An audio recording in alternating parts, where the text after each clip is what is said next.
Our God has executed a salvation plan for spiritual inclusion. Matthew 11:28. Come to me, all who are weary and carry heavy burdens, and I, the Lord God, will give you rest. Our God is omnipresent. Our God is omniscient, omnipotent, and sovereign. Our God is everywhere, already knows all about our trouble, and has all power. And this power is infinite and limitless. Be inspired, for it is in God we trust. Be well, be safe. Amen.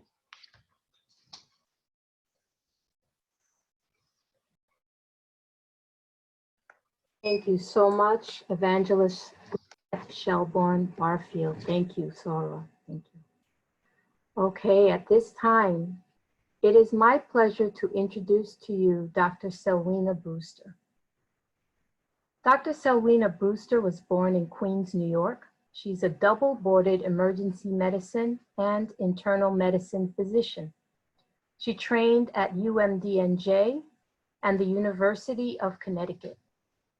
Dr. Brewster presently is the Director of Emergency Department Quality at Kings County Hospital in Brooklyn, New York.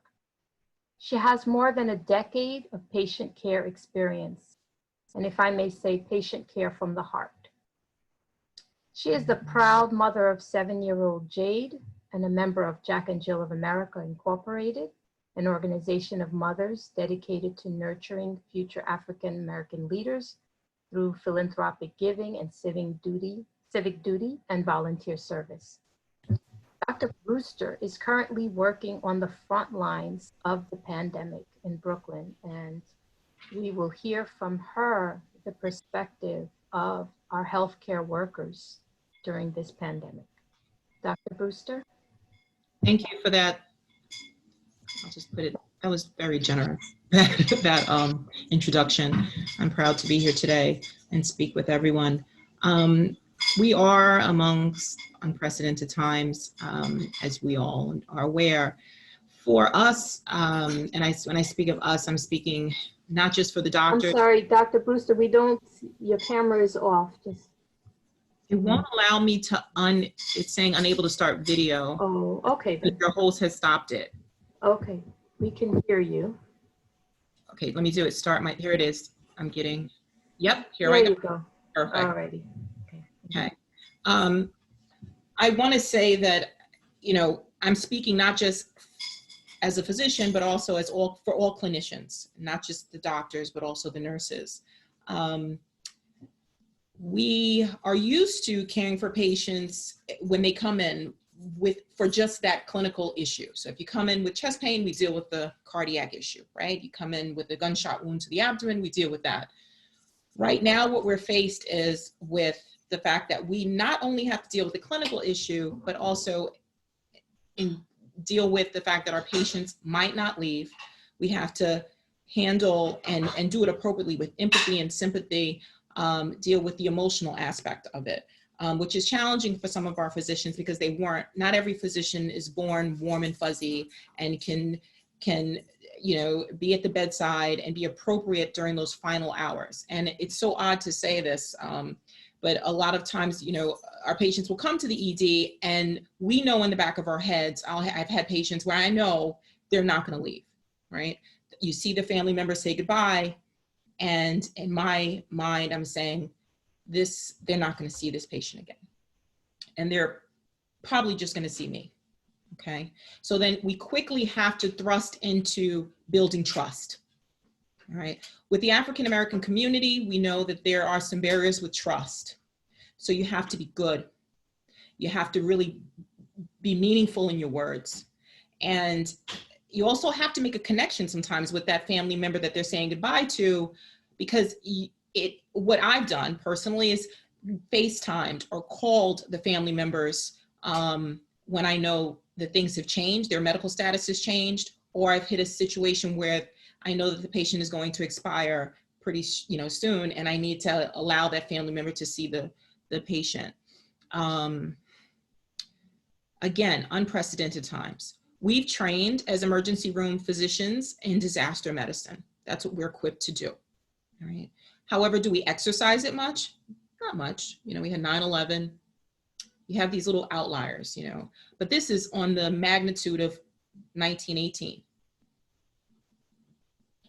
So we're talking about 100 years ago. That's the last time we've had something on this magnitude.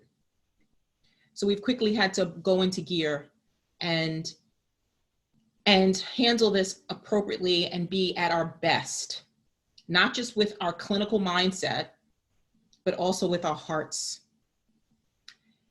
And it's been challenging, but it's been rewarding.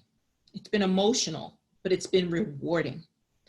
And there's one thing I'm going to close with. I had a patient that said to me, "You have no idea." And this was a conversation we were having, and she was really sick, and we were about to intubate her. And she was explaining to us she can't be intubated, you know, but she knew that was the only thing that was going to save her. And she said, "You guys don't understand." But we had to explain to her we did. We had just lost our nurse, our head nurse, the day before in the same ED. And we had to show up to work the next day in fear of our lives and with the sadness of our hearts. So again, this is unprecedented times. We have to be transparent with our patients. We have to be loving. And we have to build, it has to be a team. We have to build, it has to be a team type of clinical treatment. They have to understand what we're doing. And I could go on, but I'm not going to respect time. But again, it's an honor to be here, and thank you.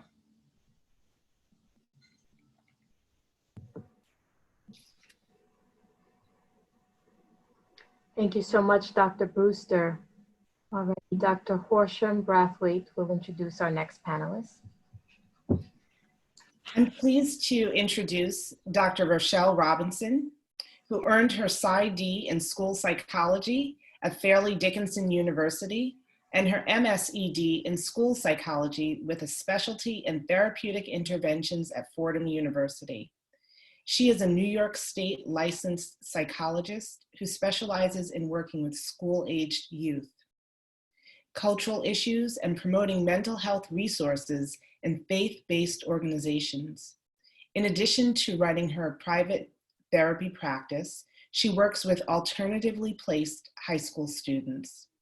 Dr. Robinson is a member of the National Association of School Psychologists, Alpha Kappa Alpha Sorority Incorporated, and co-director of the Allen Liturgical Dance Ministry of the Greater Allen Cathedral of New York, under the leadership of Pastors Floyd and Elaine Flake. Dr. Robinson. Good evening, everyone.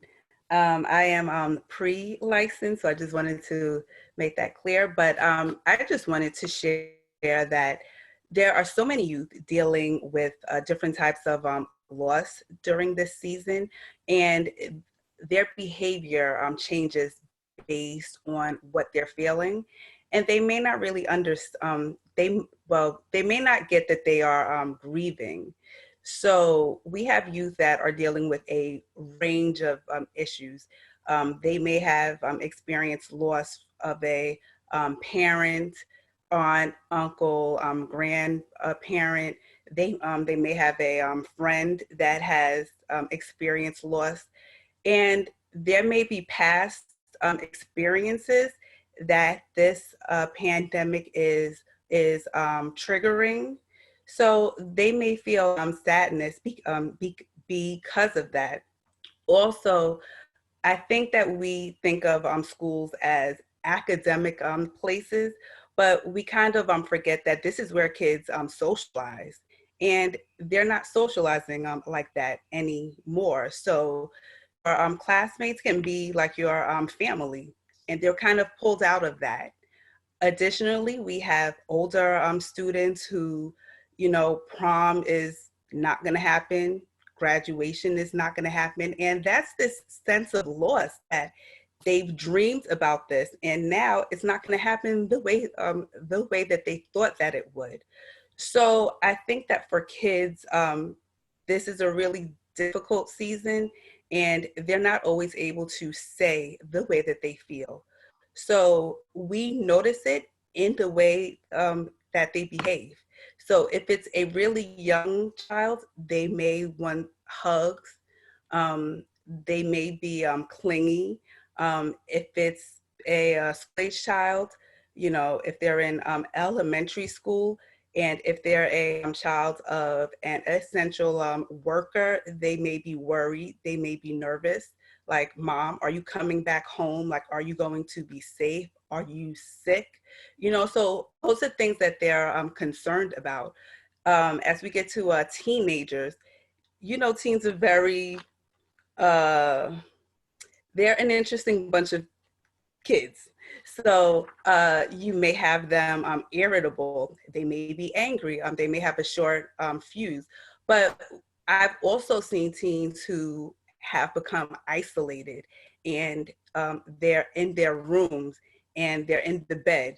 You know, sleeping may not occur the way that it normally does. You want to look at behavior changes. So those are the main things that parents should be looking at. Additionally, acknowledge the fact that they may be sad. A lot of times, you know, we're just like, oh, it's not that serious. You know, it's nothing that we need to talk about, but acknowledge it.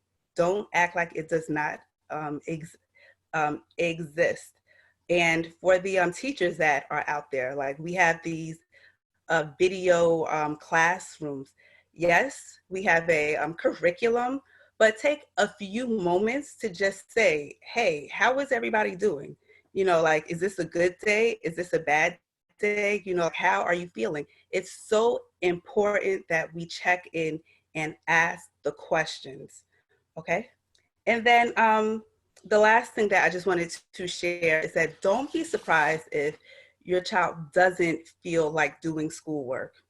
You can allow them a moment to kind of zone out, but you know, you also just want to share that doing work can possibly be a good distraction. So it's important to just kind of navigate like which one you think it is. But I definitely think that for the parents, you need to communicate. You need to let your child know that it's okay to feel sad. You know, that they can cry, that they can talk with you. And if they can't talk with you, then maybe there is someone else. So that's my little spiel. Does anyone have any questions? Thank you, Dr. Robinson. We will hold off on questions until all Okay. the panelists have spoken. Mm-hmm. So at this time, I am going to introduce Pastor Evelyn Flood Rivers. Pastor Evelyn, I know you were having some technical challenges. Are you with us now? I can see you. I think you're on mute. Well, I'm going to introduce you so you have some time. Okay. Alrighty. So Pastor Evelyn Flood Rivers was born in Brooklyn, New York, the youngest of 3 girls, born to Florence Mitchell Flood and the late Walter Lewis Flood. She realized her passion for nursing early on. She graduated from high school early as a licensed practical nurse, then left New York City and went to the University of South Carolina, Williams-Brice College of Nursing, to earn her degree, her bachelor's. Pastor Evelyn returned to the city of New York and worked with the New York Health and Hospital Correctional Health Services as the Director of Infection Control. Recently retired after serving more than 30 years.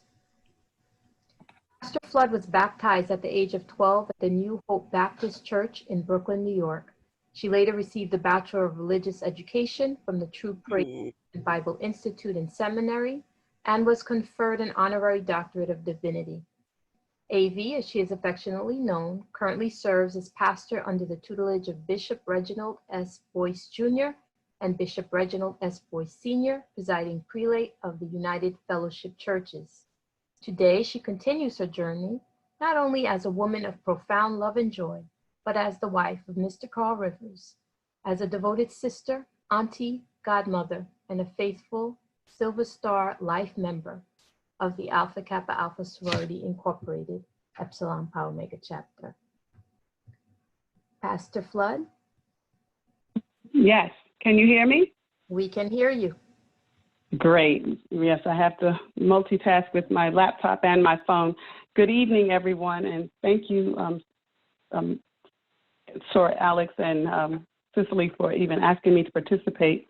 And certainly we are in unprecedented times and unnavigated waters. I have written down a few notes, but for the essence of time, I'll just give you the highlights of what my presentation would be. With how do we manage and how do we navigate through the loss. Loss is not necessarily death of a body or so much a close one, but it could be just a change of what we know to be familiar. As a nurse, we were taught Kubler-Ross's 5 stages of loss and grieving: denial, anger, bargaining, depression, and acceptance. But as members of the body of Christ, we have to look at things a different way because we're watched and we're viewed a different way as believers, as the body of believers.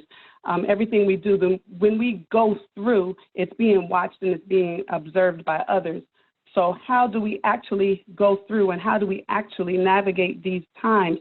I believe even in the Bible, in John, the 16th chapter, verses 32 through 33, Jesus spent time with his disciples and preparing them for even his leaving them.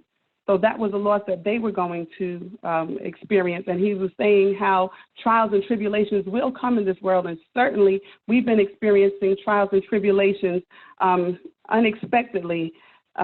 With Kubler-Ross's stages, the denial, the anger, the bargaining, sometimes we don't have a chance or a chance to start at the denial and to work through each and every one of those stages. Sometimes we just get right to the angry or right to the depression. So we don't have the opportunity sometimes to scale each one of those. But in the Word of God, God gives us comfort. It's common during this time that resembles no other time, totally unprecedented. A feeling of trepidation presents, a fear that can really be gripping. And as Christians, we are taught what? Don't fear. Even in the Bible, it tells us that about 365 times it's recorded, fear not. So for God to mention it, that means it's a possibility that we would get to that point, right?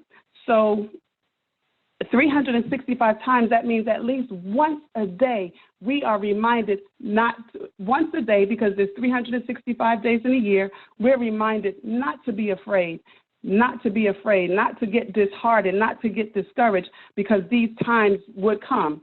God knows that in our flesh, we first respond as a human being first.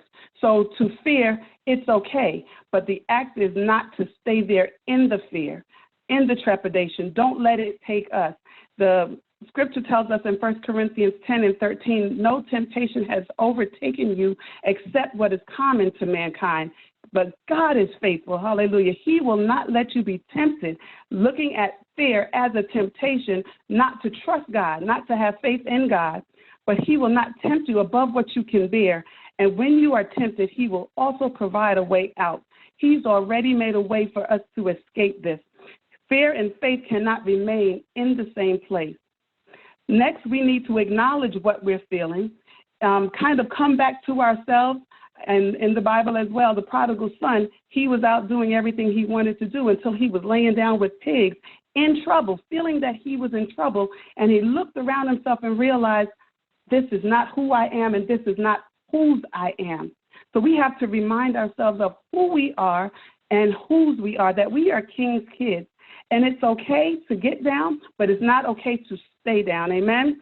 We can address the Father with what it is that we are feeling, what we're thinking, what we're experiencing during our prayer time. It's important to have a prayer life. And prayer is simply a conversation with God. We don't have to be hither, thither, and thou. We just have to talk to God. And at the time when we're talking to him, it's not a formal situation, not a formal conversation. It's just a conversation where we can just empty ourselves out, pour our hearts out to God till we get that release of that heaviness, of that burden. Pray until we've emptied ourselves out totally. Then the next step for me would be possess your peace. Kind of in a name it and claim it way.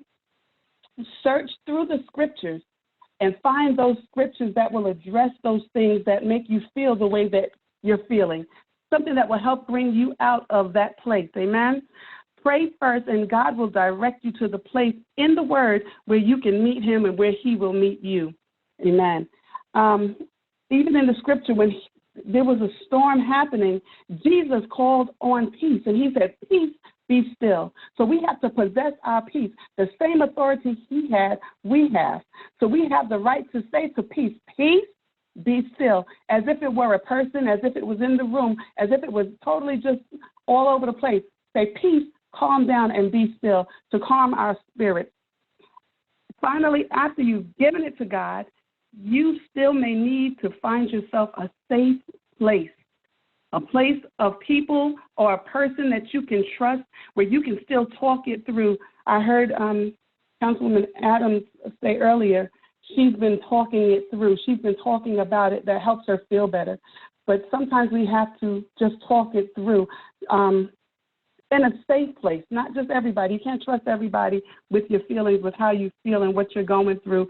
But there's a safe place, that one friend that you can talk to that's not going to be in judgment of you for having this situation, for feeling the way that you feel about this situation, but a safe, trusted place where you will be encouraged, you'll feel uplifted, and you'll feel like you can go on. Amen? That's my presentation. Thank you so much, Pastor Avey, for those words, bringing us the spiritual perspective on grief and loss.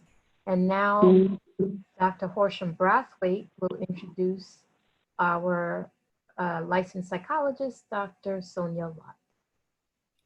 Thank you. And before I introduce Dr. Lott, I will just let you know that after she concludes speaking, we'll open the floor for Q&A. And we look forward to receiving your questions at that time through the chat. Dr. Sonia Lott holds a PhD in counseling psychology from Temple University and has been licensed as a psychologist since 1991. Dr. Lott spent much of her career working in academia as a psychology professor at the Community College of Philadelphia, where she taught developmental psychology, emphasizing death, dying, and bereavement. While teaching full-time, she also worked as a developmental reviewer of psychology textbooks and authored ancillary materials for psychology textbooks. After experiencing profound life changes, including an unexpected death of her mother, her journey led her back to clinical practice, specifically to help individuals transform their own experiences of grief and loss. Since returning to clinical practice, she obtained advanced training in complicated grief therapy from the Center for Complicated Grief at Columbia University School of Social Work. She is currently an associate of the Center for Complicated Grief, which allows for ongoing training, case consultation, and working collaboratively on projects designed to enhance the dissemination of information about complicated grief and CGT to providers, sufferers, and the general public. In addition, she is the founder and CEO of ChemPsych LLC, a company which offers continuing education in multicultural psychology to licensed mental health professionals. Dr. Lott has contributed to several recent articles, including Finding New Meaning in Your Life After a Loved One Has Died, The Uncomfortable Coronavirus Feeling, It Could Be Grief, Dr. Lott has been interviewed on radio and podcasts on the topic of grief and loss. She was recently featured on National Public Radio's On Point, discussing coping with loss and grief during a global pandemic. Dr. Lott. I just want to say that I am really grateful to be here. And there's so much to share, but I want to honor the time.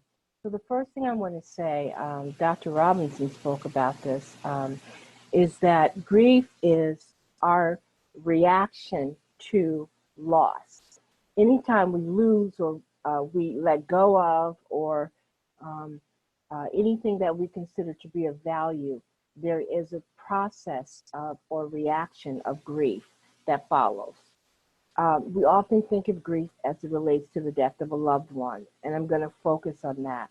But I just want to talk for a minute about the importance of acknowledging, as Dr. Robinson said about children, what they're feeling. It's really important for us to give language to the profound losses that we have all experienced and probably will continue for some time.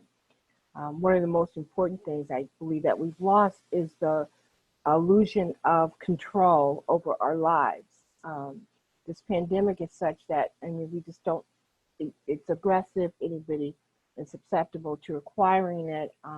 We don't have control over if we have a workplace or not, and all of those things, and there's so much that's unknown. So it's the loss of the illusion of control that usually holds us together. It's the loss of the social connections we have with, even in the workplace, you know, even for the people we work with that we don't necessarily like, but that we've come to depend on so much. It's the loss of physical touch. We take for granted being able to hug our loved ones, and chemically, that's really important. You know, we're releasing hormones that help us to be reminded that we're loved, to feel calm, to feel peaceful. And when we're anxious or when we're sad, what do? We congregate, we get together, we're with people, we hug each other.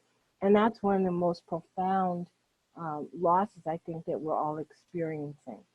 So it's just really, we're losing the lot, you know, we've lost our routine, all of those things. And so we need to give honor, if you will, to all of those losses that we are all experiencing. When we experience grief in result or after the loss of something of value to us, we need to recognize that it's more than just the emotional piece. And this is especially true when we're talking about the death of a loved one. The grief is more than an emotional state. Pastor Flood Rivers mentioned this. Elizabeth Kubler-Ross, who was at the forefront of our understanding of dying, of hospice care and palliative care, offered 5 stages of grief that people who were diagnosed with a terminal illness experienced. Before she died, she offered that perhaps people who were dealing with the death of a loved one also experienced that. And despite so much research and so much clinical expertise that's been shared to show that not only do those stages not occur, that it isn't really helpful to think about loss, particularly that of a loved one, through the lens of stages at all. But it's really popular, it's everywhere. And so I think the most important thing for us to understand as we're facing loss, particularly the death of a loved one, is that our grief is unique. It's messy, it's complicated, nobody wants it, but our way through it is through it, you know, and hopefully with all the support that we need. But forget about denial, anger, all of that. And I think Pastor Flood Rivers mentioned this too. We can feel all those at once, but it's also important to recognize that grief has physical manifestations, extreme fatigue often. Think about what you might be feeling, that extra layer of something that you can't really name, even if you are not experiencing the death of a loved one. That's a fatigue from loss. That's especially prominent in the death of a loved one. Headaches might be Their cognitive symptoms, we might be confused, we may have difficulty making decisions. It looks a lot like depression, but it's not. And then also, it's very common for people to have spiritual manifestations of loss, particularly questioning everything that they thought they believed. And it's important for us to know that that can be a part of it, and that we need to give permission to one another to question a God that we may have once believed in. Many times through that process and with the appropriate support, we can come to a deeper understanding of whatever we believed initially before we experienced loss, and that we're now questioning. So we really need to support people in that. So that's what grief looks like.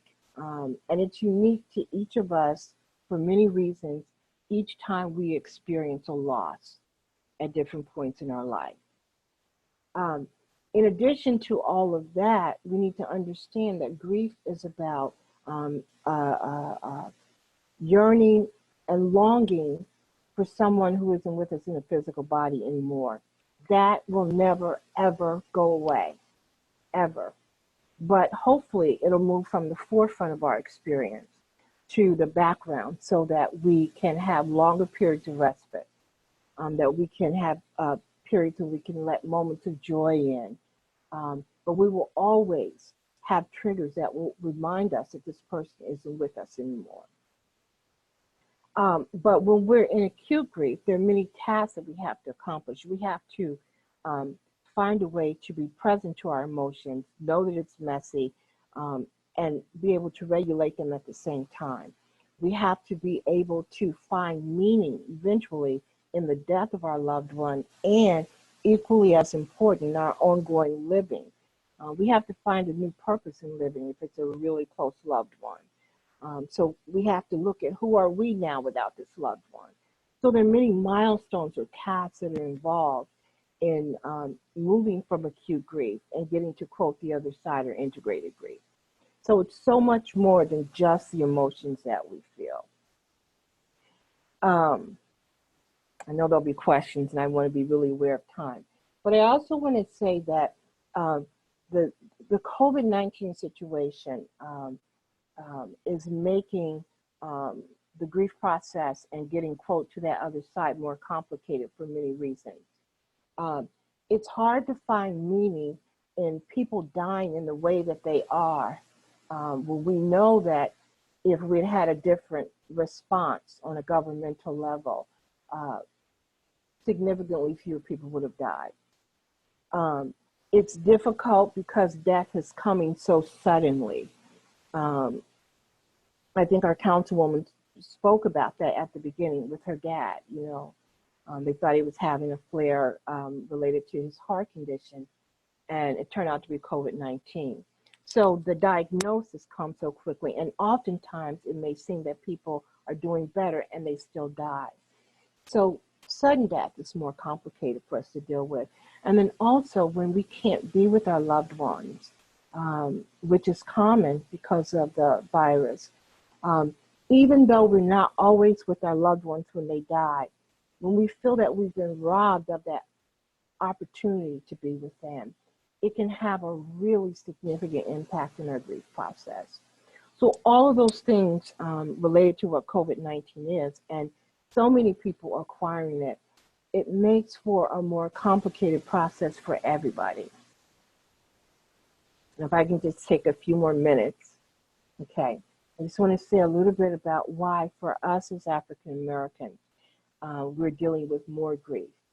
Grief is the same for everybody in the sense that it's unique for each of us, and it involves all of these different symptoms, and that we have these tasks that we have to move through, and we all need support. But what's different for us may be the rituals and the rites that we have around honoring our loved ones after they die.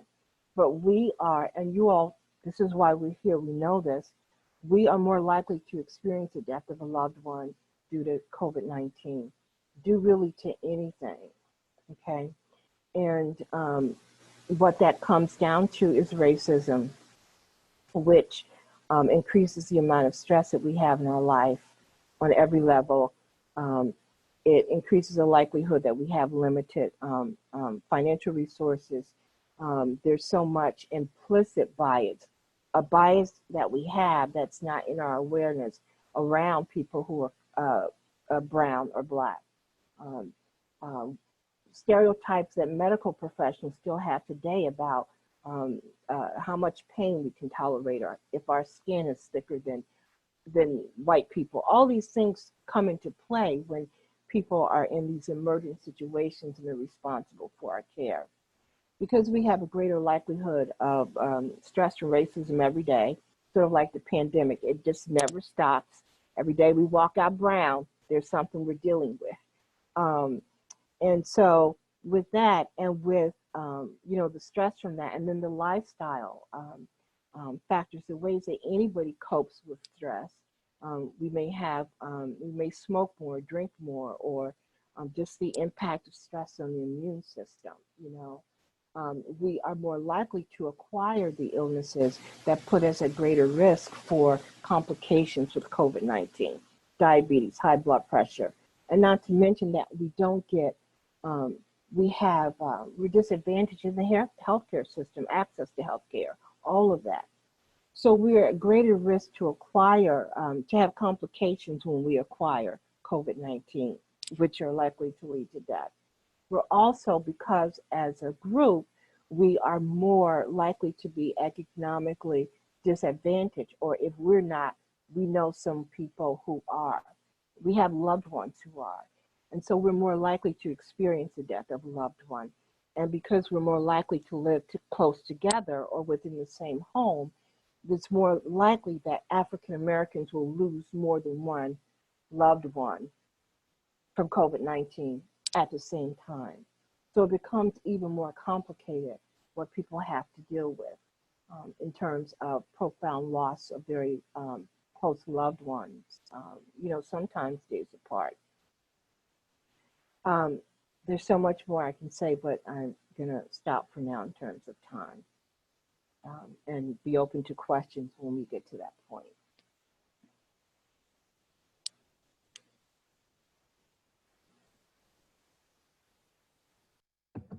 Okay, thank you so much, Dr. Lott. That it was very helpful, very timely, of course.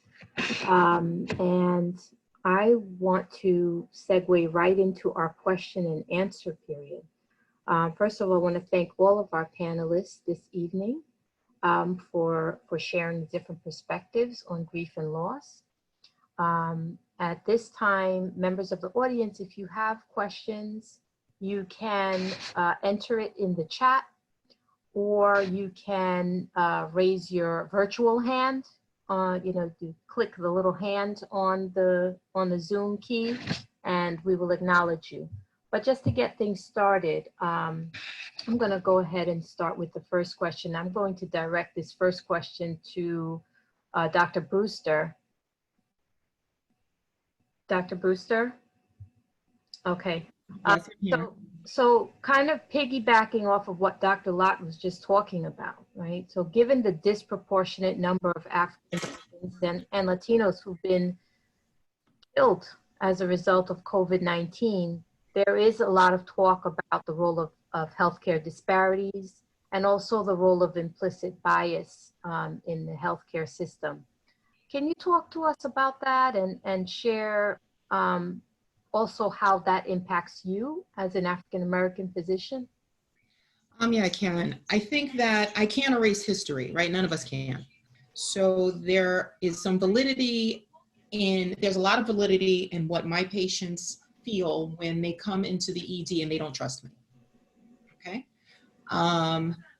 The object is not for me to dwell in that, but move forward and to try to get through those barriers as quickly as possible, but be effective, all right? I think that keeping in the back of my mind that there's some validity to it, Again, it's sad because as you know, I'm African American and I can connect with it, but I think it's a hard, it's a hard conversation that I have with my patients, and I've had it multiple times with, well, I don't have a primary doctor. Well, why? Well, I went to him or her and they didn't spend a lot of time with me, and I don't like them, And then for us in this pandemic to try to push through that quickly and get to the problem. So everything that the last speaker mentioned is so true, but right here, right now, it makes it even harder. Our patients, African Americans, are at higher risk for dying with COVID-19 because of the issues that she mentioned, and she did it so eloquently. The living quarters, the way that we live and how we live, the majority of us in such close quarters, our jobs. A lot of us are essential workers. We're working.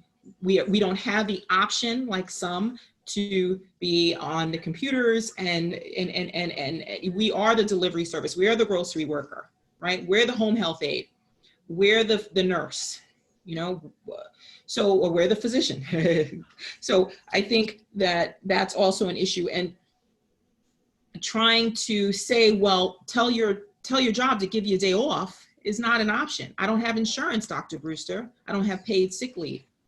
But the key for my patients is I tell them it's an interview process. If you have one physician or a clinician that's treating you and you're not happy with their care, find another. Don't give up, because there are good ones like me.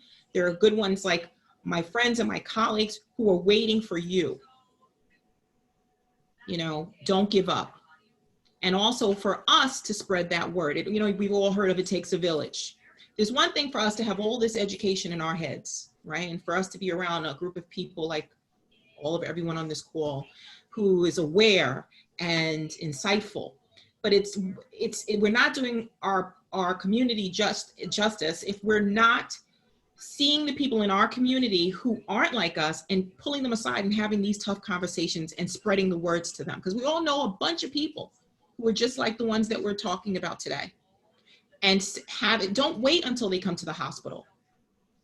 Say to your friend that has a father or a husband that doesn't go to the doctor because they don't like a doctor, invite them for coffee. When you're at a party, pull them aside and say, you need to find a physician.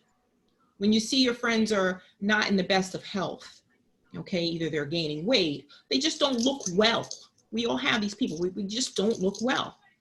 Tell them, tell me, because it takes a village. It should not be on the shoulders completely of the clinicians in emergent situations. And I think we as African Americans, we have problems with having tough talks. Thank you so much, Dr. Brewster. Yes. Dr. Lott, just along those same lines, you spoke about the complication that comes with being African American and having to deal with the stress of racism every day. But now with the grieving, can you just talk a little bit more about what can we do? How does the anger piece, because I have seen some reports of people feeling angry that maybe they felt like, the EMT should have taken their loved one to the hospital, or maybe they feel like the hospital shouldn't have sent their loved one home, or and how does that impact the grieving process, and what can we do if we find ourselves not just sad but angry? There you go. First and foremost, be present to the anger. Feel what you're feeling when you feel it, okay? And of course, there are constraints on you're not going to express your anger by punching holes in walls and, cussing people out, that type of thing. But be present to whatever you're feeling and know that it is all a part of the normal grief process. And also what I do, I work with people who are dealing with acute grief if they feel they need the support, because our grief literacy as a society is extremely low, and our ability to be present to somebody else's intense pain triggers our own, and it's just way too much most of the time, even for therapists, not just, our family members who are not in the quote profession. So when I work with people who are dealing with acute grief, I encourage them to be present to all of that. And right now, Those people have a reason to be angry. Okay, there's a tendency because of the way, again, on a federal level, how COVID, really global, has been handled.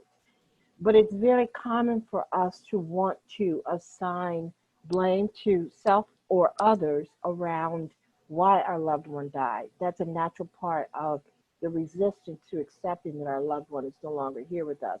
If I could have done something different, or if that doctor would have done this or that.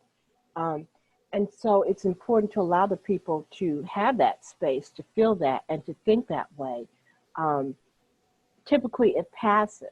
If it doesn't, then the person needs, if they get stuck in any phase, anger or with finding, meaning for the loved ones, in the loved ones living and dying and all of that, then they can seek, support of a mental health professional. But most of the time, they just need, their grief, their anger, everything that comes in grief just really needs to be witnessed. And it's like telling the same story over and over again. We need to be able to allow them to do that. Let them be in their anger. People have a reason to be angry when their loved one is taken away. It doesn't feel fair. It's just if they get stuck there, they can't move beyond it. But there's no chance of moving beyond something that you're not acknowledging is even happening, if that makes sense. Yes, thank you. Yes, thank you so much, Dr. Lott. Moving back into the world of children and adolescents, my next question is for Dr. Robinson. Dr. Robinson, there you are. Okay. I think one of the questions I know I get asked a lot is what to tell a child, right, if there's been a loss. Some people feel, just don't tell them anything. It's too upsetting. It's too scary. Can you talk to us about that? I like to say that parents are experts on their kids.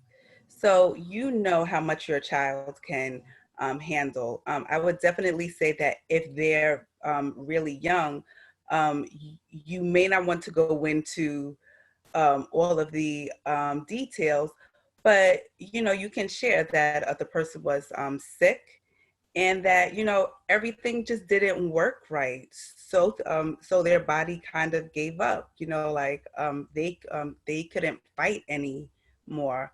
I think that as they get older, you are able to go into more details in terms of explaining a little bit more of the process, and they're aware because they see everything going on. So they'll have their own interpretation of if they felt like their loved one should have been in the hospital longer, or if they felt like they got sick because they stayed home. So I think that as young people are older, teenagers, they're able to definitely know a bit more.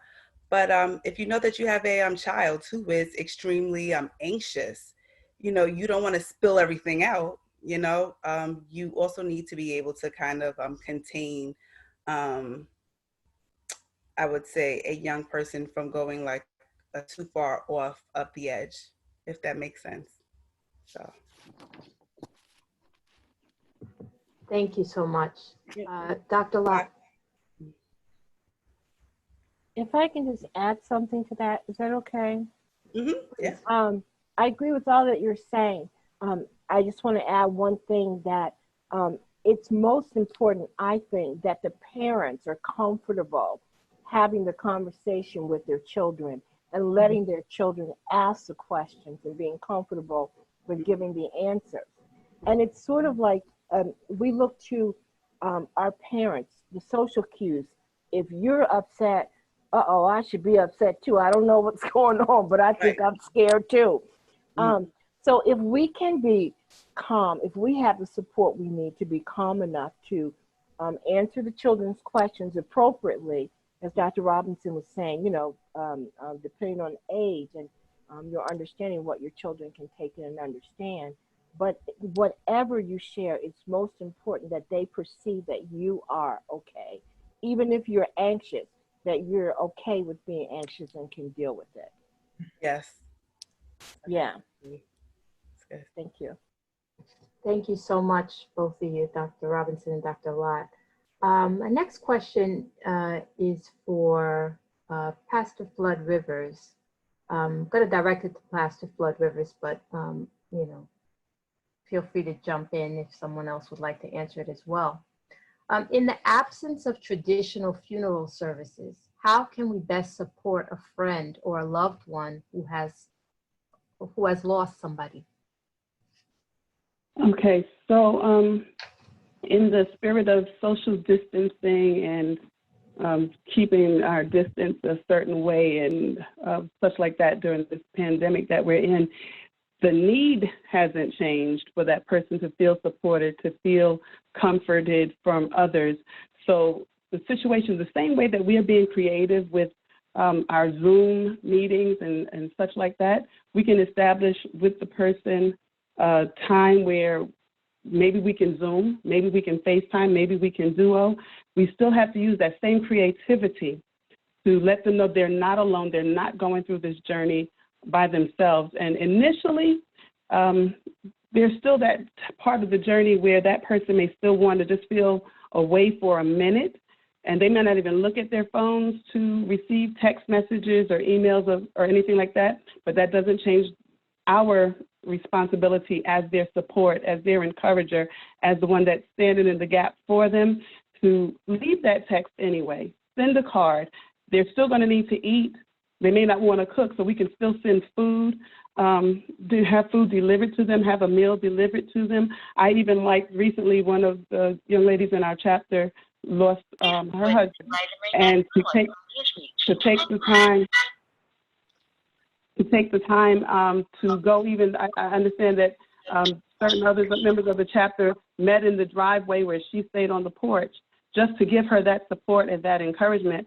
And something that I always say at services, regular traditional services, right now, you know, while everything is going on, the service time, the memorial time, whatever it is, there's so much going on for that person that's experienced the loss.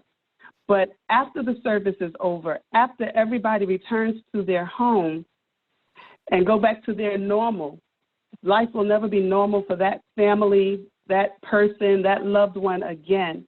So it's in those quiet hours, those quiet times, those weeks to come, those days to come, those nights to come, when they're going to need someone that just to send a call.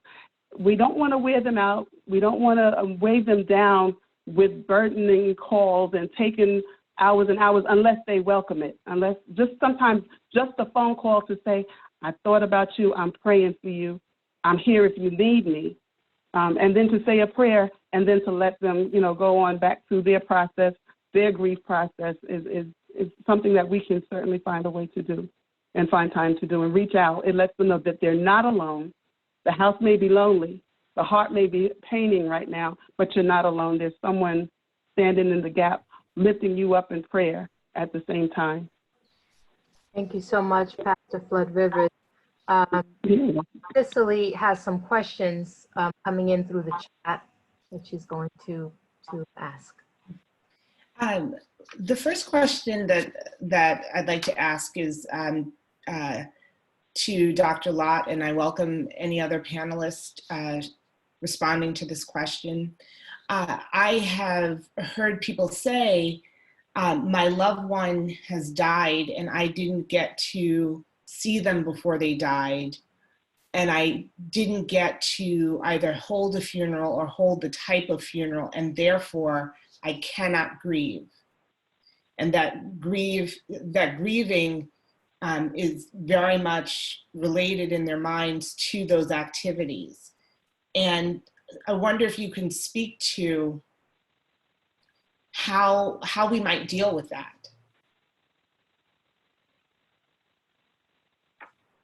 First, they're going to grieve.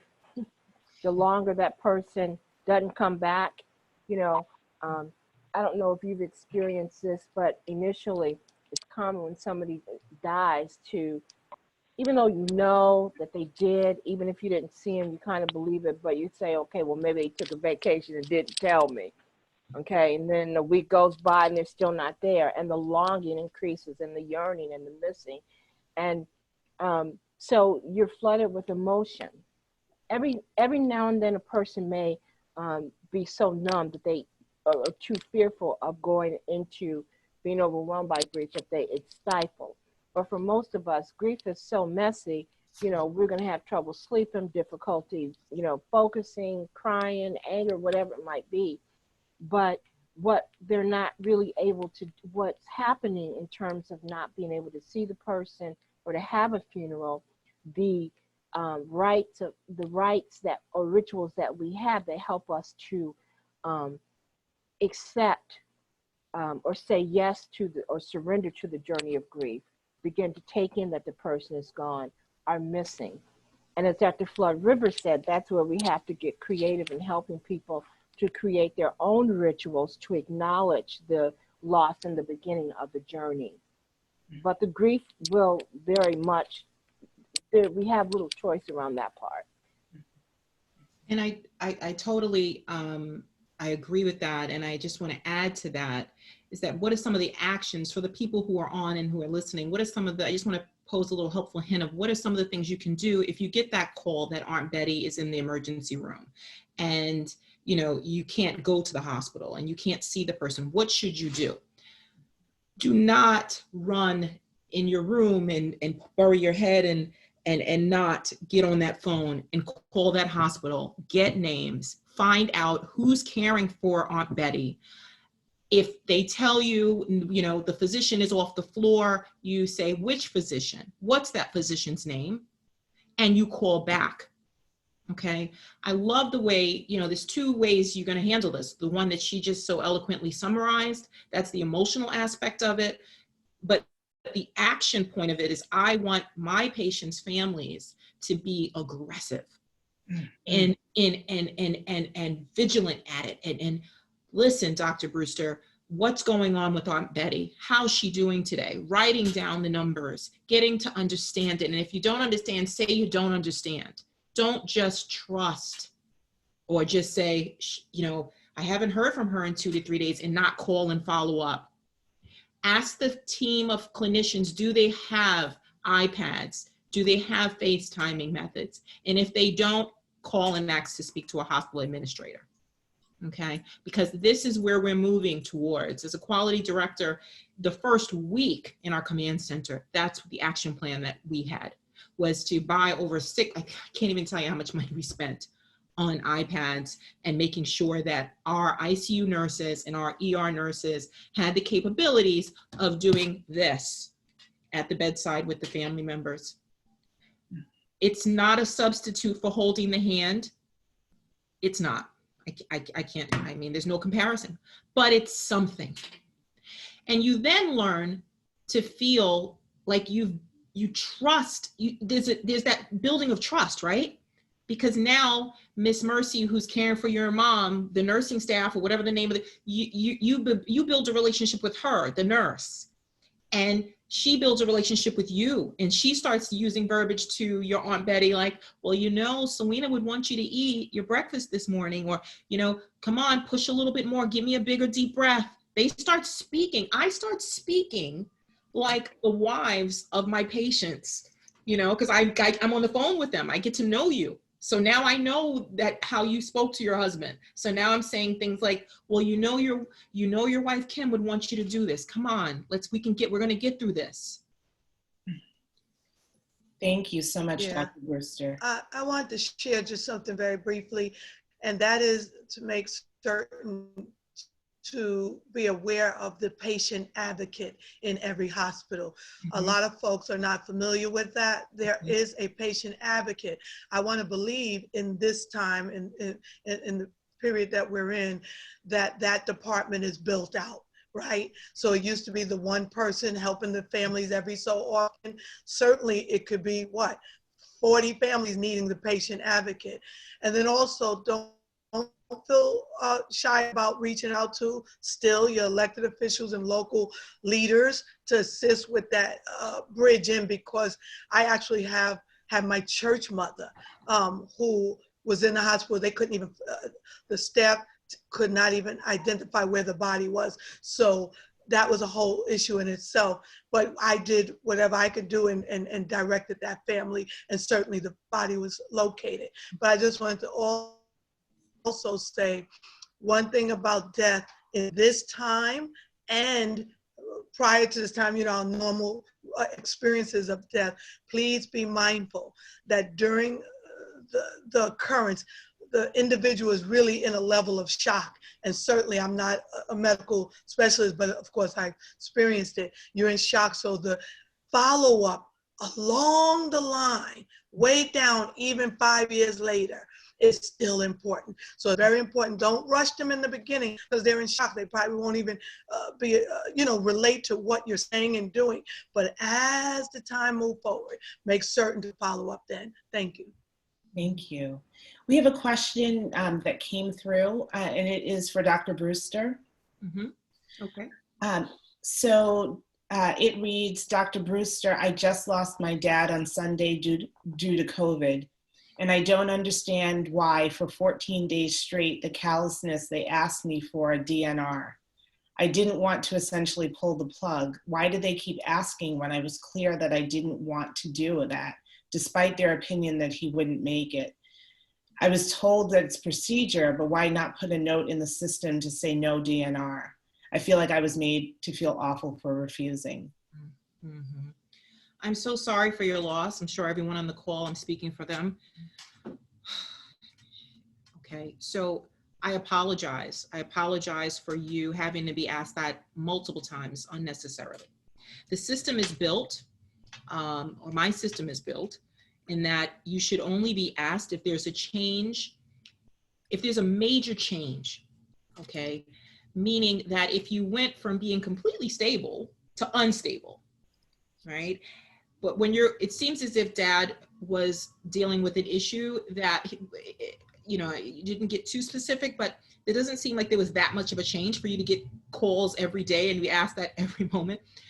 The only thing I can say is maybe there was we do shift work, right? So if there's a new physician that comes on, maybe he or she did not do their due diligence in reading the charts, going through the files, and seeing what you said prior. Now I'm not making excuses. I'm just trying to give you an answer to why I'm sure that clinician didn't do it with malice. However, because of the state of our system right now, physicians and nurses are, stressed. We're moving at a fast pace. Things like that it does happen, but it shouldn't happen. It shouldn't happen. You should have been asked only when there was a major change or if there was a major change in your father's condition. It's ironic, right? Because I'm always pushing for, why don't you have a DNR, right? And here you had one for Dad, but you were constantly asked for it, which kind of was a reminder to you of what, it was a painful reminder. The one thing I do want to plug in, since we're talking about DNRs, because I'm sure we all have, and all of our families know what we want, right? I'm sure everyone on this call, including our panelists, we have that, because we should.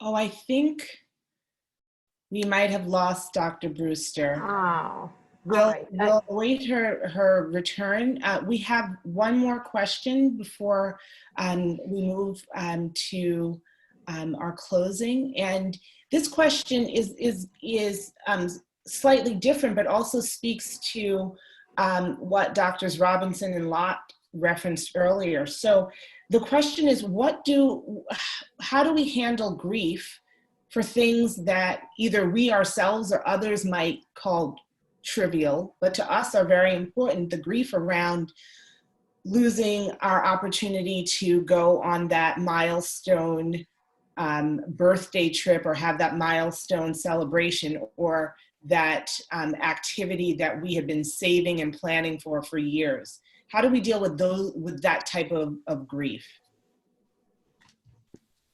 Uh, Dr. Robinson, and then Going, Dr. Robinson, going, please. Okay, I will say that now is the time to be super creative. I think that, you know, at first you must acknowledge that things aren't going the way that you planned, and you should sit there for a minute, and then it's time to kind of move. Like, okay, I can't do exactly what I want, but what's the next best thing? You know, so Amazon is open and we're all ordering stuff. Order a nice little sign, you know, like if you're going to Hawaii, maybe get a little dress or something. But I think that it's important that you not lose the spirit of what you wanted to do. And then like just also acknowledging that, okay, it can't happen now, but maybe we can plan for the following year. I just think that it's important that we not see it as it's completely off of the table, and that we may have to make modifications, and we have to make adjustments. So I think that being able to be flexible is what we're all figuring out right now, because nothing is stable. So, Dr. Lott. Thank you. I would like to add to that by offering folks permission to feel what you feel when you feel it. I mean, it's sort of a mantra, but my experience is that a lot of people don't feel entitled to have their grief around the loss that's not death related, or even with death, like, well, it was my grandfather, not my mom. So it was my grandmother, not my mom. So my grief doesn't matter as much. But as it relates to seniors not having a prom or the graduation ceremony or taking that honeymoon to wherever, or whatever it is, again, grief comes as a result of the loss of something that you value. And so we are worthy of grieving what is of value to us, even if it's material, at least for a minute anyway, you know? So it's like, if you don't acknowledge it, it's going to show up in your body anyway. So feel it, be present to it, and then do whatever you can to be creative, to create something new, as Dr. Robinson mentioned, but also to move through it. But every loss that we experience we deserve to honor that. You know, we can be mindful that we have privilege in many ways as it relates to most of us on this panel. I'm sure we can work from home, or we don't have to worry as much about economic stability as some other people do, you know, and we can be grateful for all that, but then we can also honor the losses that we are experiencing. Gratitude, I always suggest gratitude simultaneous with whatever else we're feeling. You can hold both, you know, and anything that's important to us, if we don't have it anymore, there's a grief process, and we are all worthy of honoring that. Thank you so much. Okay, Dr. Brewster, you're back. We only have about a minute. If you could, you were saying something, and you got cut off. So if you wanted to finish your thought, you are on mute right now. Yes, sorry about that. There was some technical errors here, and it took me off. I just want to make a plug right now on that DNR talk, that conversation we had. You know, knowing what your wishes are, and your families knowing what you want, it's so important. Okay, for the caller who sent that question, you were speaking because you're speaking for that person. Okay, so they should not have to keep asking you, because it's not your decision technically, right? This was the decision that you were told to tell the provider in an emergent situation. And I find our African Americans community and Latino community, we don't have these tough conversations with our family members. We wait until it's too late. Try to have that conversation with your mother or your grandmother. They say, well, what are you trying to kill me? Why do you want to talk about that now? If this pandemic is not a wake-up call for you to talk to your husband, for you to talk to your child, for you to talk to your best friend, anyone, and let them know what you wish. what you want. Do you want to be resuscitated? Do you want CPR? Do you want to be intubated? And how long do you want to be intubated? And who's going to, and have a medical friend or someone close to you that you trust that can assist your loved one in making these decisions. So let's not just, this is personal, and I'm holding everyone accountable on this call. If there's one thing you can take from what I'm saying is please do this. Don't leave it to the provider's decision. So thank you. Dr. Brewster, I think we had one last question for you, but Yep. I just wanted to make a plug since my husband is an estate planning attorney. Call your estate planning attorney. Yes, yes. And you know what? That's important. No one knows who to call. So Health proxy, all of that. So please offer your information again, because offer his information again. That's also another follow-up I get is who do I talk to about this? So offline, Alex, I'm going to get his information because it's especially in these times. Put it in writing. But we have one more question for you, Dr. Brewster. Yep. Yes, and we would love your response before we share some numbers and resources. Mm-hmm. And so this person has shared that they have a family member in a COVID rehab center, and the staff, including the doctor, have not been accessible, and they don't answer our calls for updates. What should we do to get answers?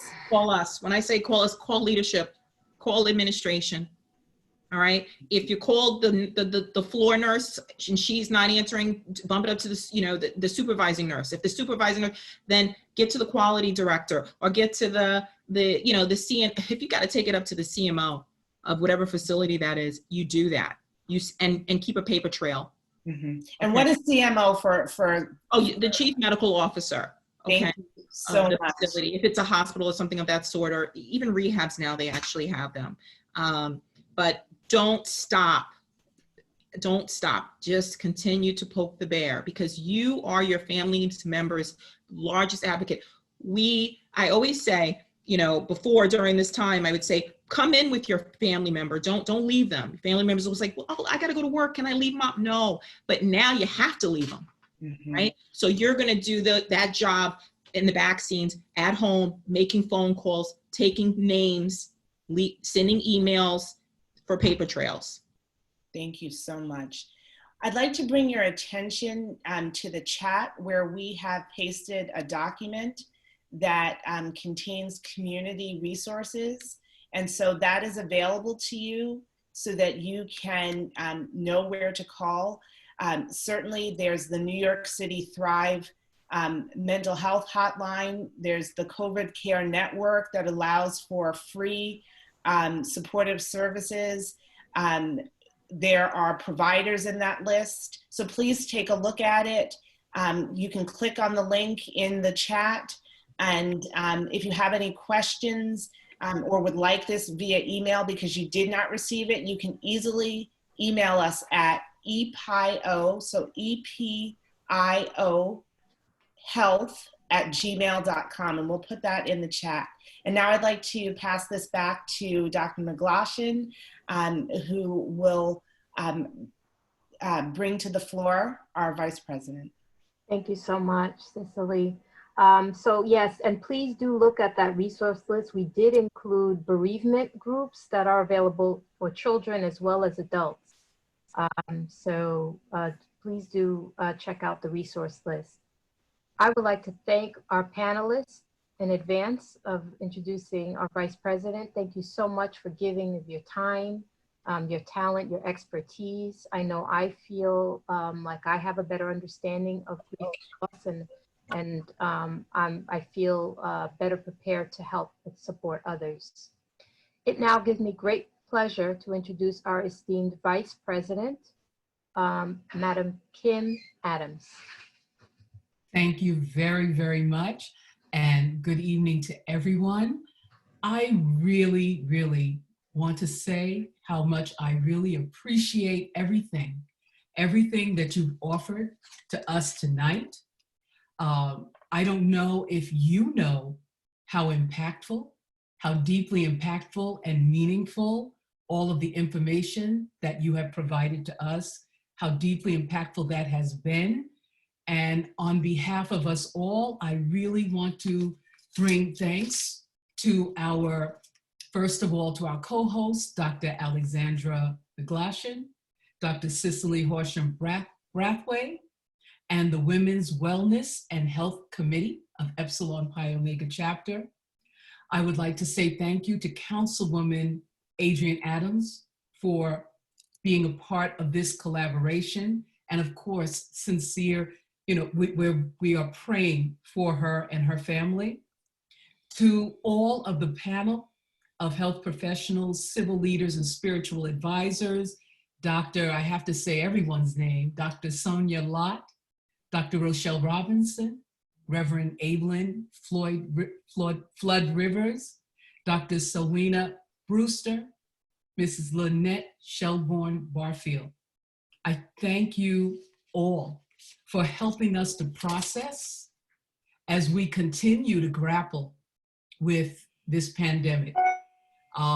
So I say thank you to my sisters as well of Epsilon Pi Omega and to the Pearls and Ivy, and especially as we continue on in bringing strong programming and service to our Queens community and our loving sisterhood. So I thank you all for being present and for everything, sincerely, everything that you have provided tonight. We really, really appreciate each and every one of you. Thank you. Good night. Thank you, Vice President Adams. Good night, all. And one last thank you to our technical support. Well, thank you. Yes. Thank you, everybody. Thank you. Good night. Good night, everybody. Be Good. well, be safe. God bless you. Night.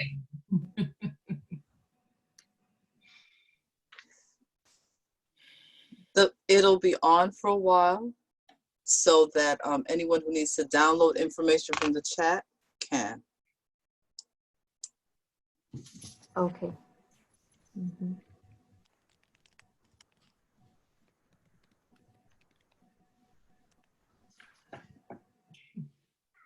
I'm also happy that we were able to record so Oh, that we excellent. might be able to make this available to Wonderful. others who would like to see this and might not have been able to tonight as well. Wonderful. Okay. And our technology, our Madam Technology supporters this evening, can you download the chat for us? Yes, ma'am. Thank you.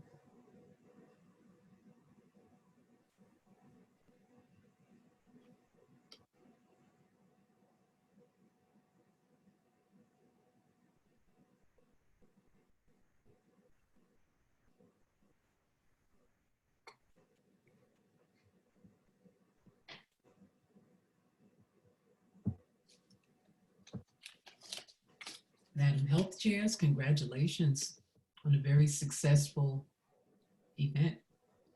Thank you. And Mhm. support as usual. My pleasure. Yes. Thank you for your support, your You- guidance. You are so welcome. Thank you. It's really powerful. Very timely. Yes. Yes. Might have to have a part 2. Mm. Mhm. Okay. I think I'm going to drop off here. Okay. For real. Okay. Good night, everyone. Good night.